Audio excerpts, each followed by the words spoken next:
இப்போ நம்ம இதில் வந்து டரட் எப்படி மூவ் பண்ணலாம் அப்படிங்கிறத பார்க்க போகிறோம். பொசிஷன் வச்சுக்கோங்க.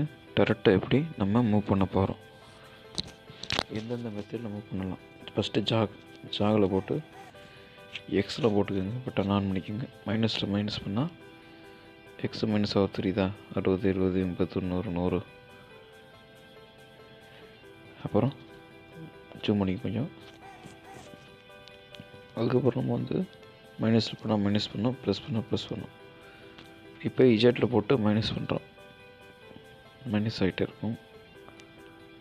லேபிட் ப்ரெஸ் பண்ணால் வேகமாக மூவ் ஆகும். அது எக்ஸில் ஒன்று வேகமாக போகும். அதாவது நம்ம அதில் பண்ணும்போது ரெண்டுத்தையும் சேர்த்து ப்ரெஸ் பண்ணணும். இது வந்து எதுக்குன்னா ஆஃப்செட் பக்கமாக கொஞ்சம் எடுக்கிறது, கொஞ்சம் லாங் டிஸ்டன்ஸில் டரட் நிற்கும், அங்கேருந்து மூவ் பண்ணி கொண்டு வரணும். அது இதை வந்து இந்த மாதிரி தான் நகர்த்த முடியும். இது வந்து ஹேண்டில் மெத்தடு. அதில் எப்படி டரட்டை நகர்த்தலாங்கிறத பார்க்கலாம். இது இன்ச்சஸ் மெத்தடு, அது ஹேண்டில் மெத்தட். இதில் வந்து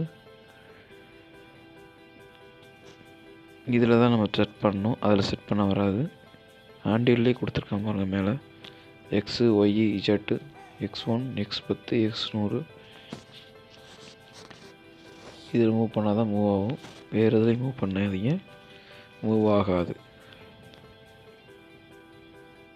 அதை ஆக்சிஸ் செலக்ட் பண்ணி எத்தனை வைக்கிறானோ அத்தனை வைக்கிறோம் நம்ம வந்து மூவ் பண்ணணும்.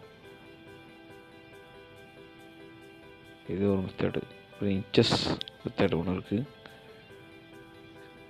ஸ்டெப் பை ஸ்டெப்பாக மூவ் ஆகும். அது X10 கொடுத்துருக்கோம். மைனஸு கொடுத்தா மைனஸில் டரட்டு மூவ் ஆகும். உங்களுக்கு மூவ் ஆக தெரியலன்னா உங்களுக்கு வேகமாக செஞ்சு காட்டுறேன், வெயிட் பண்ணுங்கள்.